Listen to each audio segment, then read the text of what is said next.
Hi everyone. I'm Leo. I'm a specialist archaeologist at Auckland Council, and I'm here to talk to you today about archaeological sites that you might come across during your field work and the ways to report these and to bring them up with us. Just a little bit about myself. I am a recent addition to Auckland Council. I graduated with my master's in April and started this job in June. So relatively new, and I have my colleague Mfanwe here down the back who might help out with question time because she has a lot of experience. But so we'll get going. We should start off with some, legal aspects as to what is actually considered an archaeological site. So it's any site that's associated with pre-1900 human activity, or, because this is quite a hard line in the sand, it can be any site that, through archaeological methods, can be shown to contribute to the history of New Zealand. Now, there are significant quantities of archaeological sites in New Zealand in general, and Auckland especially. Thousands upon thousands of them, from small middens that you'll see down at your local beach to massive pa built on or the local maunga. Which brings me to the first site that I'll show you how to identify, which is a midden. So they are by far the most abundant archaeological sites out of all of them. And they are, in essence, a historic rubbish pit. Functionally, they were used as refuse pits to deposit leftover shell from bivalves that were harvested for food, as well as charcoal that was used in hangi, and FCR, which is the term for fire-cracked rock, which are cracked hangi stones that would be deposited there after their use, losing their thermal properties. Those are the three primary identifiers of a midden, and then to a lesser extent you can also find bone, mainly from fish, and birds, and to a lesser extent seal, and occasionally dogs, the kuri, which is the Polynesian dog. Seal bones are usually associated with far earlier sites, what we'd call, archaeologically, or what termed archaic sites, and then they tend to be removed from middens in the archaeological record later on. Because they're heavily associated with marine exploitation, these are typically found around the coast. So if you guys are working in areas that are coastal locations, these are usually hot spots for finding these, so it's something to keep in the back of your mind. This is an example of a midden. This was taken at Whanake in Waiheke. We can see the dark charcoal band accompanied by the cockle shell, and right in the centre there you can see a piece of fire-cracked rock eroding from the outcrop. I'll just go back a sec. So we also have artifacts that can erode out of, discarded artifacts that can also erode out of middens. So these can be lithic flakes, which are sometimes discarded pieces of rock during tool making, fish hooks and adze, which is kind of like a blunt axe head, and scrapers, which are kind of similar in form to adzes that are used to pull meat or other materials off something else, or in woodworking. So this is an example of a flake. These are relatively rare in terms of stuff that comes out of middens, but this is a piece of obsidian. On the left, this was taken during an excavation that I was on Great Mercury Island. This is essentially a piece of obsidian flake that's been knocked off during stone tool making and deposited in a midden later on. So they can occur both above ground, which are obviously more obvious and easy to identify as a huge layer of shells and charcoal, but they can also form subsurface deposits. It's subsurface deposits that are typically the ones that are identified, and usually you'll see them eroding from outcrops, or if there's been a walking track put through the side of a hill, eroding outside of there.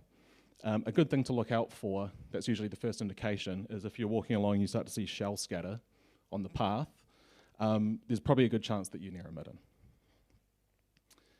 One of the questions that comes up is how do you distinguish a midden from a natural shell deposit?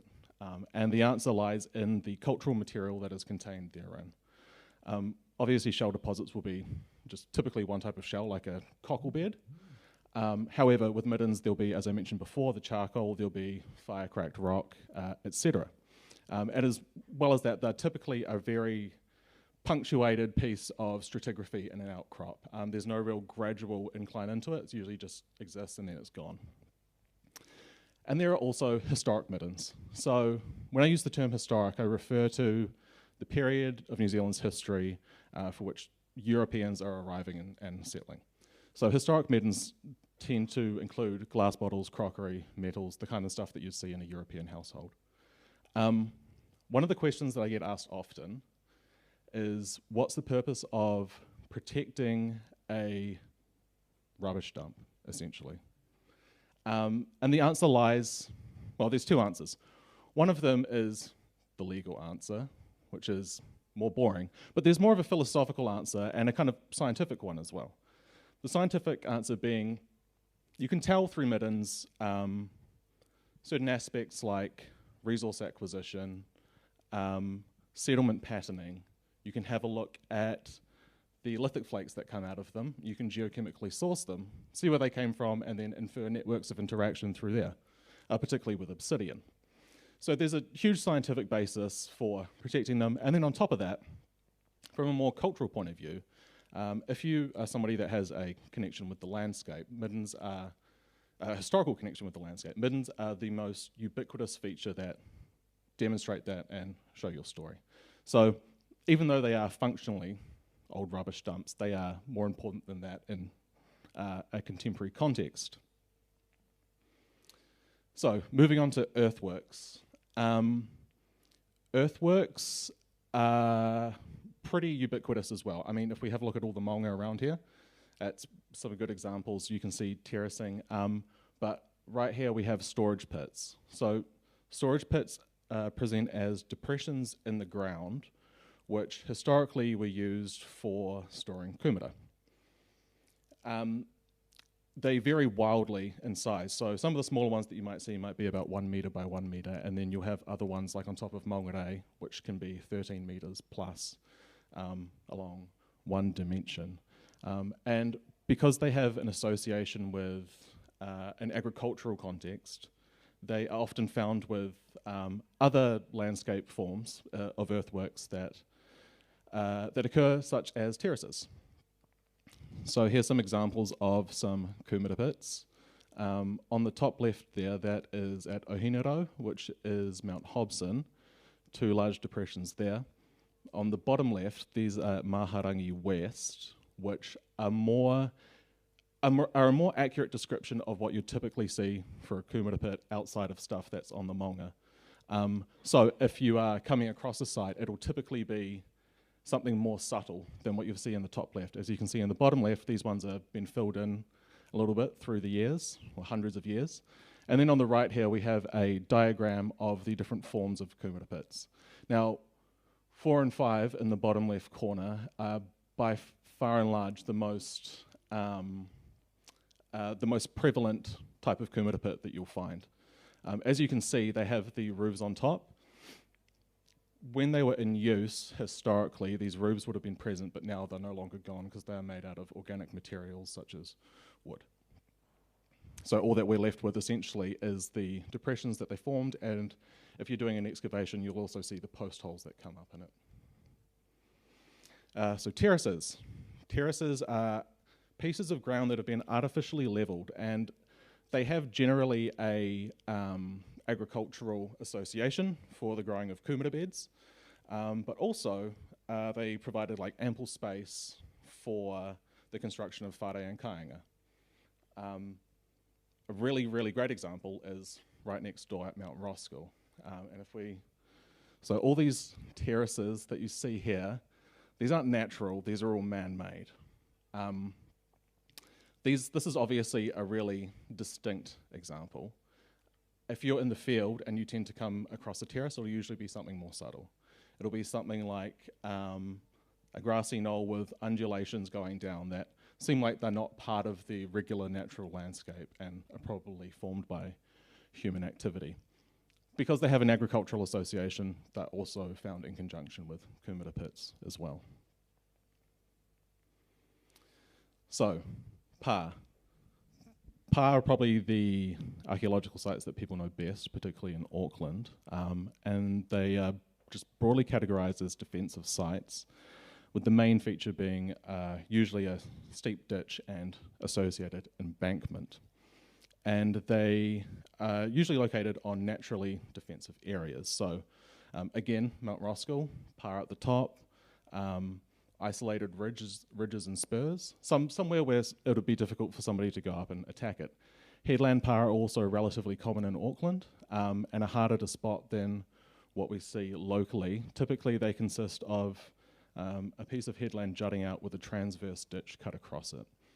And if this area is covered in rank kikuyu grass or lots of vegetation, it's actually quite hard to spot. So sometimes you have to use your feet. In the sense, if you're walking and you feel the dip, and you feel like it's not part of the natural landscape, maybe try flesh it out a little bit more. And you might find yourself either identifying a terrace or a defensive ditch or a kumara pit or something of the like. You also occasionally get Pa with defensive ditches that are located on cliff edges. And then, to a lesser degree, but still relevant, is wetland swamps and Pa. Wetland and swamp Pa. That's more of a Waikato phenomena, but northern parts of Auckland, there's a few. And here's some examples. So in the top left-hand corner, this is at Omana Regional Park. And you can see there's the darker green area is a large defensive ditch sectioning off that section of the cliff as a defensive site. On the right-hand side, so that's a good example of a cliff Pa. On the right-hand side, we have a headland Pa, and this is at Duda Regional Park. This is Whakakaifara Point, and on the left-hand side of the picture, you can see the transverse ditch cutting the Pa off from the headland. You can see just to the right of that, those small dimples are kumara pits, and then on the eastern slope, those are all terraces. So that's actually a good example of a bunch of terraformed landscape features occurring all together.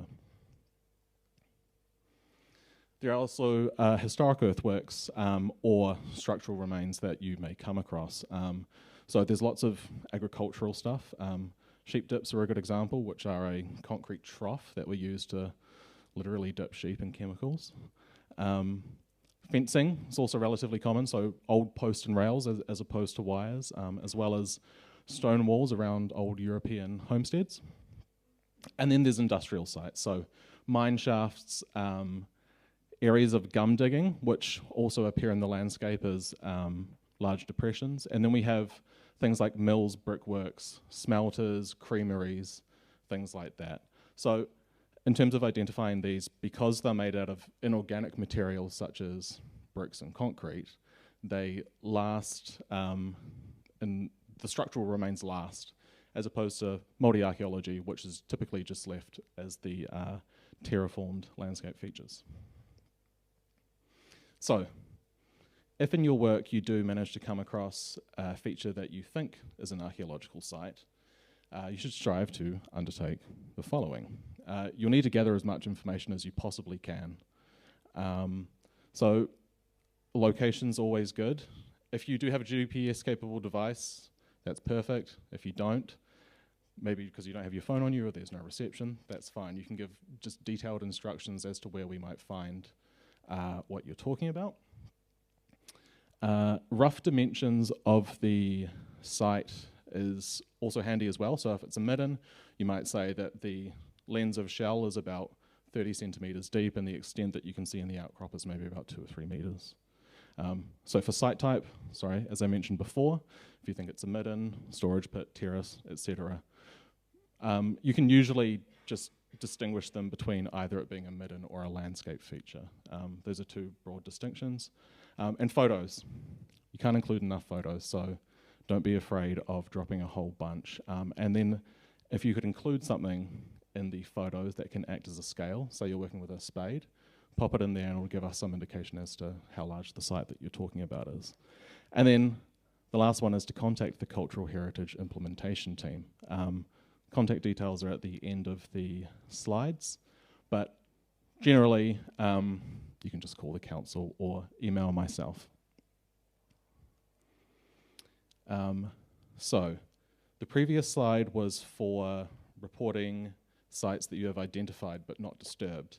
However, there's a regulatory context for sites that are discovered during any type of work that you're doing. So these are covered in section 12.6.1 of the Unitary Plan. And essentially, I won't quote the legislation at you, but essentially what it means is if through the works that you're doing, there's been ground disturbance and it's revealed an archaeological site, the proper processes must be followed in order to report, protect, and assess this site.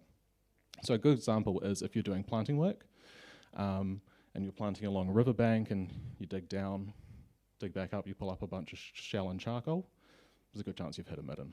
And that would trigger the accidental discovery rules. Additionally, maybe you're doing the removal of pest plants and you have a particularly nasty moth plant or something that you're removing. You rip it up by the roots and it rips off the top of the soil, pulls out a midden, something like that, or pulls off the wall of an archaeological feature like a kumara pit. That'd also be something to consider under the ADR. So the previous slide is more best practice. This is actually how it is reflected in the regulatory framework. So in essence, what they want you to do is cease works within 20 metres of the discovery, because it's likely that there's other sites around. Inform Auckland Council in all aspects, New Zealand Heritage Puhuri Taonga and Mana Whenua. If you look up the actual legislation, it will tell you what to do under what circumstances, or you can contact whatever supervisor and they're probably aware of it.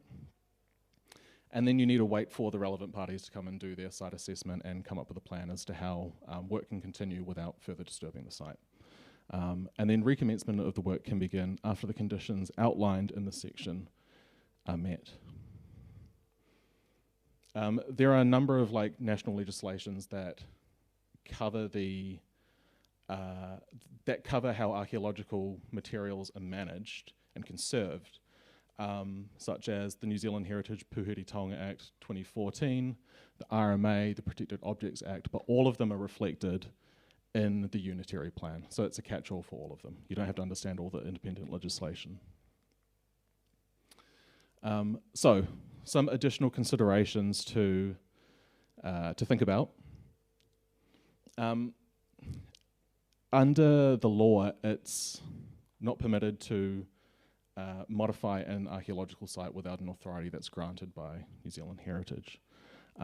So if you want to save yourself a headache, it's good to have a look at the area that you're going to work in and then kind of assess it to see if there's any archaeological sites that might be there. And one good way to do that is to use geomaps. Obviously people from Auckland Council are probably very familiar with the geomaps. There's also a publicly available version that has a cultural heritage overlay. In this image, this is at Maraetai. You can see it has an aerial and it shows you where identified sites are in the landscape. And if you come out with a planting plan, you can take these into consideration to avoid or mitigate any possible impacts that this might have on archaeological sites. Additionally, places like New Zealand Heritage have good online resources to help you out, and then also us. If you're worried about anything or concerned about anything, you can always contact us and we're happy to help. We are interested in conservation as well, but obviously through a heritage point of view. Auckland has an amazing archaeological history and we want to protect it, and working with you guys is a good way to do that because you'll be out in the field. You'll probably be coming across sites that we're not aware of. Most of the archaeology that exists is unidentified. There's thousands of sites in Auckland and most of them we don't know about. So really working with you is a good way to identify those and work towards their protection. And we always like a good excuse to chew your ear off about archaeology. And that is pretty much it. If there's any questions, feel free, and I'll try to answer them.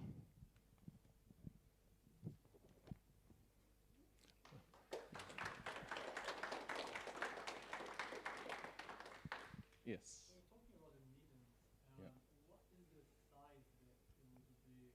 Do you have like an average size that they would find them? most middens are relatively small, but by relatively small I mean about 30 centimetres deep, a couple metres in length. There are some middens that are entire foreshores.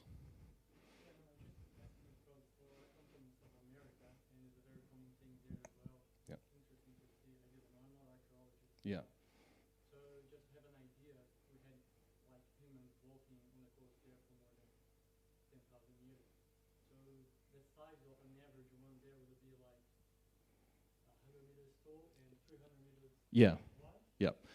And just talking to a friend that was an archaeologist, like we could find it. I could walk in many of them, and they're not very well preserved. Many of them were found for Europeans as a very good thing to extract and seal the road. Yeah. Right? Yeah. But it is still there, and when you study them, you can see that probably they were used actually as a big meeting place where they would not be fighting around because of the characteristics of the place. So you could find shells that not eaten, for example, closed. So it wasn't a place that they were dumping rubbish, but accumulate kind of thing to make a landmark to be able to meet with other groups along the coast. And we could find well preserved bodies there, so they have funerals in there. They place with the funeral things, their artifacts, tools and everything. And yeah, it's interesting to see that in so many years of shell accumulation, obviously, you can have an idea how they interact with the time. There's some ocean rising levels that, so many of them were way inland than others that were covered by water for a long time. Yeah. So it's a lot of information can extract, not only. Yeah, so there's a lot of why you should preserve something like that. Absolutely, yeah. I was showing my brother-in-law a midden the other day, and he asked, "Oh, so if you dug through that, would you find some cool stuff?" And well, the midden is the cool stuff, you know. So, yeah. But yeah, and your point about their size, I guess the size probably directly correlates to how long the landscape has been occupied for. You know, in New Zealand we have about 800 years of human occupation. In Auckland it starts then as well. You know, Tainui, the Tainui canoe came down, dropped people off around kind of the Clevedon area. That's one of the earliest migrations, and that landscape's been occupied ever since. So, you know, there's a lot of cultural history that accumulates in these middens. So they're a great way to flesh out the archaeological record and look at change through time. Yeah. Sorry, did you have a question? How do I know that there's something you don't know about? I mean, if it's not on everything you know about's on geomaps? No, so geomaps has the sites that have been identified. And the rate of new sites that are identified suggests quite a lot. And the amount of work that's been, archaeological work that's been done suggests quite a lot that there is a lot left to be discovered. Me and Mawhanui went and did a site visit yesterday, and we found 3 middens within about 150 metres. So they're everywhere. Middens, as I mentioned, are the most ubiquitous, but still you'll find kumara pits, you'll find terraces, people occasionally find ditches out in the more isolated regions, particularly regions that have been reforested, because it's not directly visible to the naked eye. Yeah.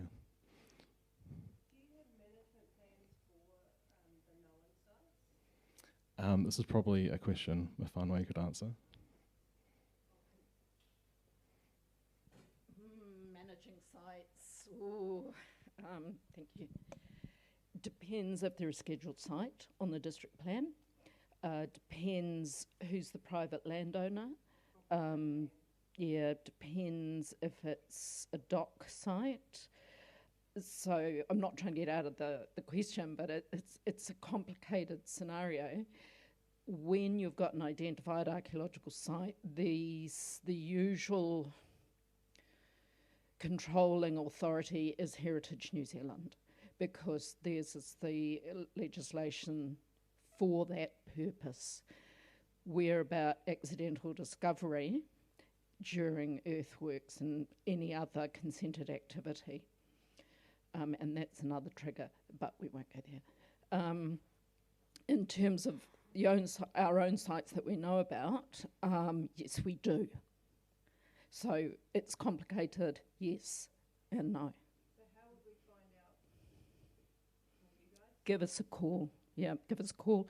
We also have a generic mailbox, I think it's Heritage Consents at Auckland Council. So with the digital world that we now live in, that goes to one big mailbox and it gets sorted out into buildings. All the team leaders look at it, and the building people take their stuff, we take ours, tree people take, so it's, you get to us or you give us a call. The standard council number and say, I've got an archaeological site, and you're off. You'll get me, Leo, anyone. Gabby, you got a question there?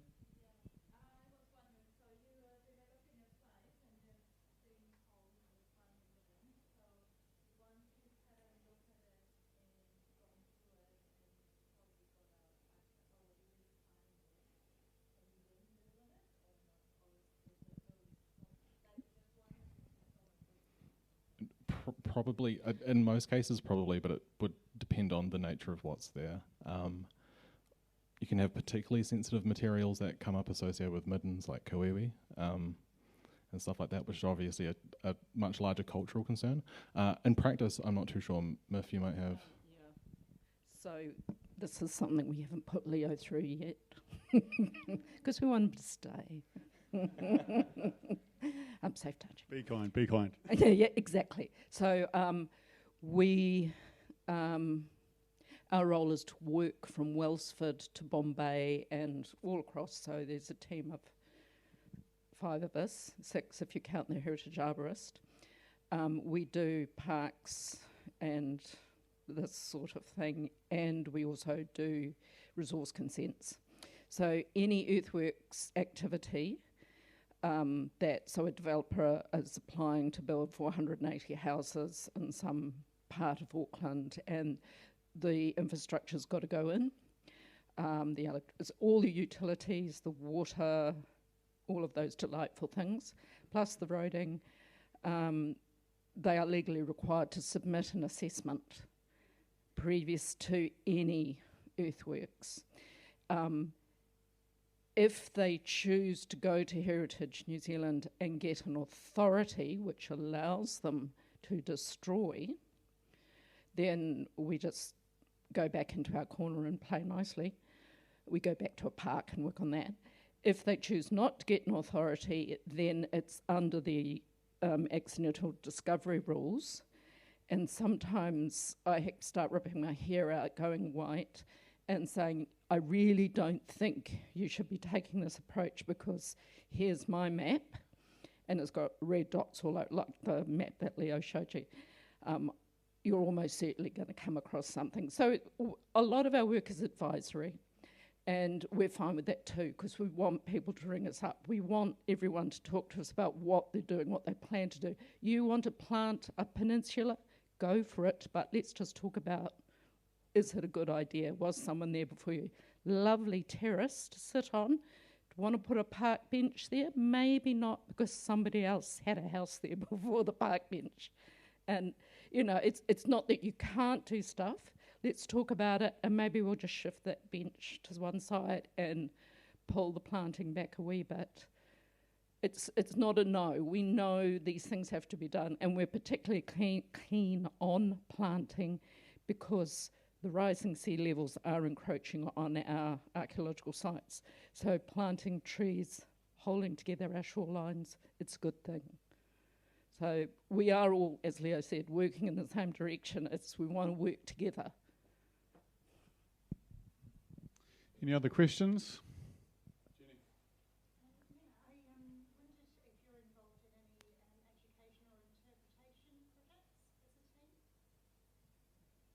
Not that I'm aware of. We used to do sustainable coastlines, and that was before a restructure. We lost that person. Interpretation has to go through council. Yes, we do. We do interpretation. Yeah, we do advice on that, and there is a pathway for that. And I was thinking about Long Bay before. Are you part of Long Bay? Shakespeare. Oh, yeah, because you're Matt, aren't you? Yeah. Yeah, whatever we can do, yeah. Yeah, no, the reason why I asked is at Shakespeare we have an app with self-loaded trails on it.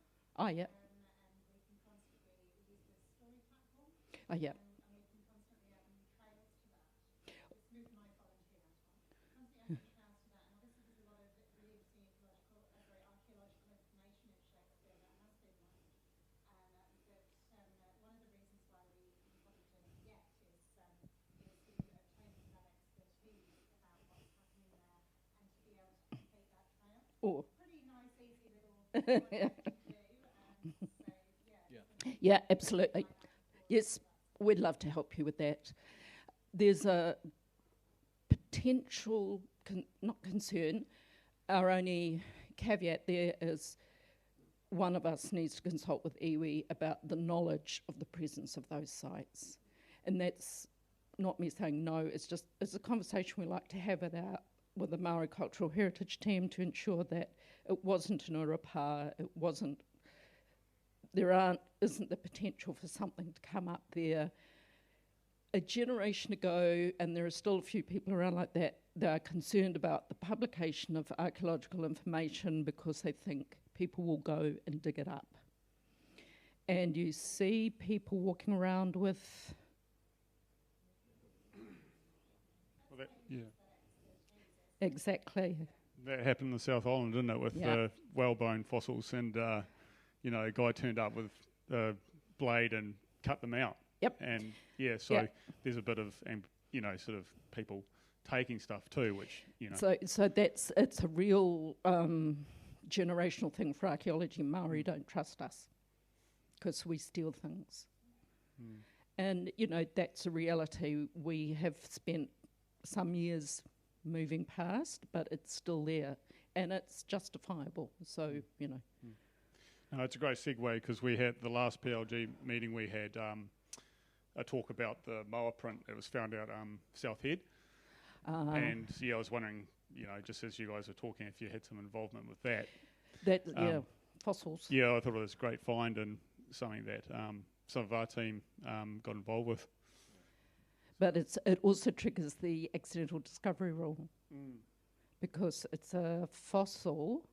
So the accidental discovery rule isn't just about archaeology, it's also about contaminated soils. My brain's gone blank. Fossils, outstanding natural features, a few other things. So we're just part of that. No, that's cool. Well, I think we'll wrap it up there. But thanks very much, everyone.